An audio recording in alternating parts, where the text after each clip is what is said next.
Sabe aquela sensação de domingo à noite, já pensando na segunda? Quem nunca, né?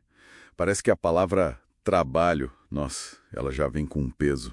É verdade. E olha, até faz sentido historicamente. Sim, eu estava lendo aqui, a origem da palavra vem do latim tripalho, que era um instrumento de tortura. Tipo, isso já diz muito sobre como a gente encara o trabalho, né? Como um fardo. Pois é. Reforça essa ideia de sofrimento quase que inerente. Mas aí que entra a provocação da nossa fonte de hoje. O e-book Precisamos Falar sobre Trabalho, Descanso e Adoração, do Delmo Fonseca.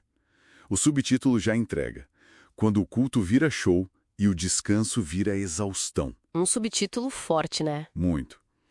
E a questão central que ele levanta é: e se essa visão toda estiver distorcida? E se trabalho, descanso e adoração fossem originalmente integrados? E o que a gente vive hoje é só o resultado de uma quebra. Exatamente essa a proposta. A fonte nos convida a olhar lá para Gênesis antes da queda, sabe? Para argumentar que essas três coisas, trabalho, descanso, adoração, não eram caixinhas separadas, elas formavam um todo, uma harmonia na vida humana original. Entendi. Então, a nossa missão aqui nesse Deep Dive é justamente essa: tentar entender essa harmonia original que a fonte descreve, como ela teria sido quebrada e, principalmente, por que isso ainda importa para a gente hoje. Ok, perfeito. Vamos começar por essa harmonia, então. Como era essa integração lá no Éden, segundo o material? Me conta mais. Olha, a descrição que a gente tem em Gênesis 1 e 2, na interpretação da fonte, mostra que não existia essa competição que a gente sente hoje entre trabalhar, descansar e adorar. Pega o trabalho, por exemplo. Sim. O significado original era bem diferente. Gênesis 2,15 fala que o homem foi colocado no jardim para cultivar e guardar. E aqui tem um ponto que eu achei fascinante na fonte. Qual? A palavra hebraica para cultivar, que é avodá, é a mesma palavra usada em outros lugares para servir e até para o serviço no templo, para adoração. Peraí. A mesma palavra para trabalhar a terra e para adorar a Deus. Sério? Exatamente.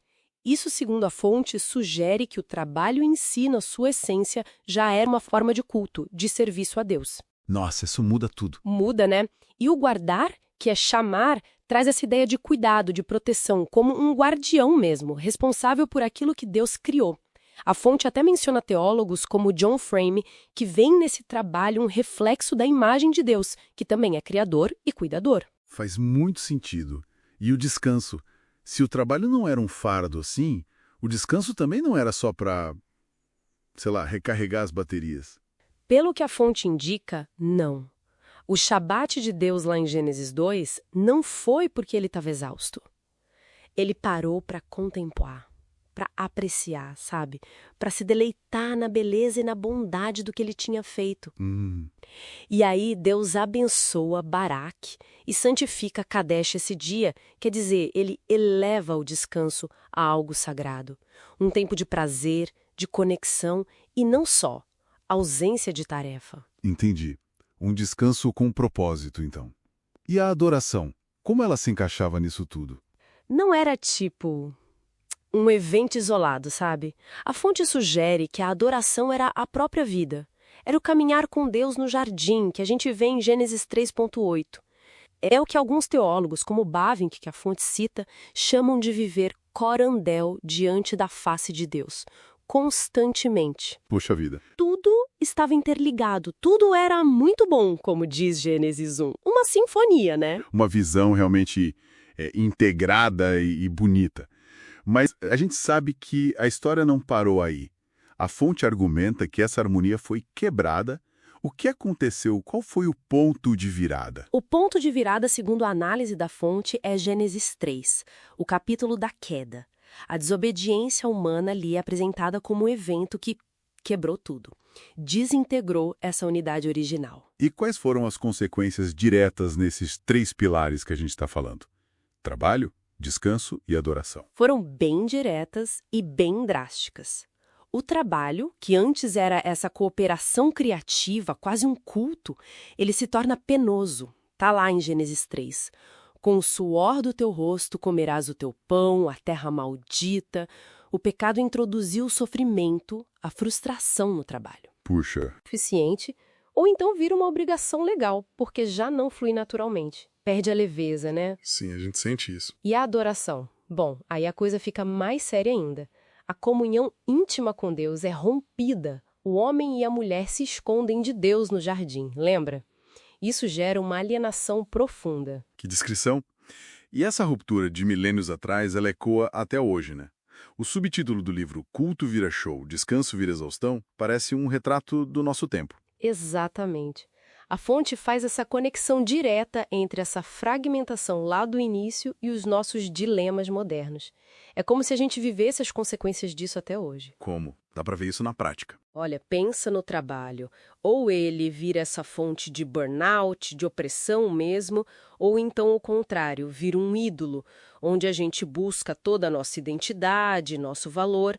O descanso é essa exaustão crônica que tanta gente sente, o sono que não repara, a busca incessante por entretenimento para fugir e às vezes até culpa quando a gente para. Culpa por descansar, quem diria. Pois é. E a adoração, como o subtítulo sugere, muitas vezes corre o risco de se tornar superficial. O foco vai para a performance, para a experiência sensorial, para o show e menos para a reverência, para a santidade, para a transformação real de vida. É um diagnóstico bem forte, realmente. Mas a fonte aponta alguma saída? Existe esperança de resgatar um pouco dessa harmonia perdida? Sim, felizmente sim. A fonte destaca Gênesis 3.15, que é conhecido como o proto-evangelho, a primeira promessa de redenção ali no meio da confusão toda. Essa promessa aponta para Cristo. Ele é apresentado como aquele que vem para restaurar o que foi quebrado pela queda. E como ele faz isso?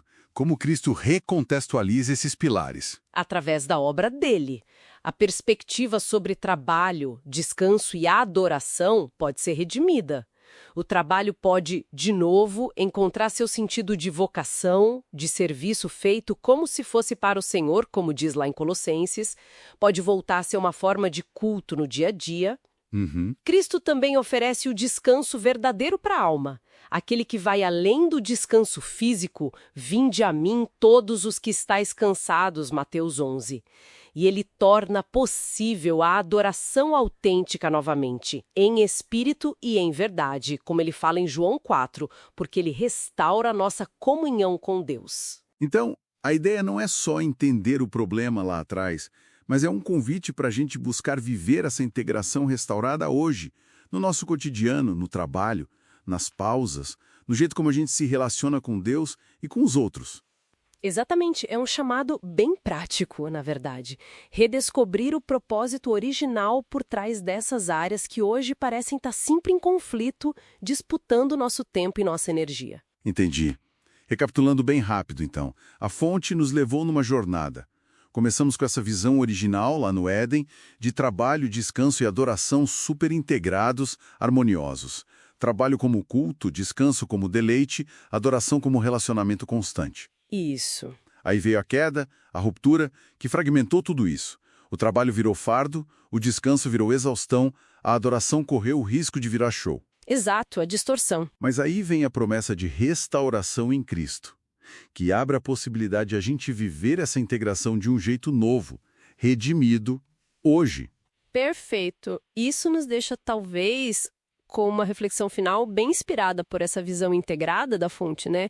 Se trabalho, descanso e adoração não são só áreas separadas que a gente tem que ficar tentando equilibrar na marra, mas sim dimensões que deveriam ser interligadas numa vida com propósito, o que será que aconteceria se a gente começasse a redefinir bem profundamente só uma delas? Como assim? Por exemplo, imagina se a gente passasse a encarar nosso trabalho diário, qualquer que seja ele, primeiro e antes de tudo como uma forma de culto a Deus.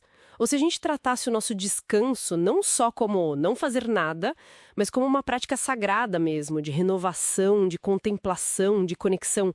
Será que mudar o foco em um desses pilares poderia, aos poucos, começar a realinhar e até curar os outros na nossa experiência do dia a dia? Uau! É uma pergunta para levar para a vida, hein? Com certeza. Para pensar.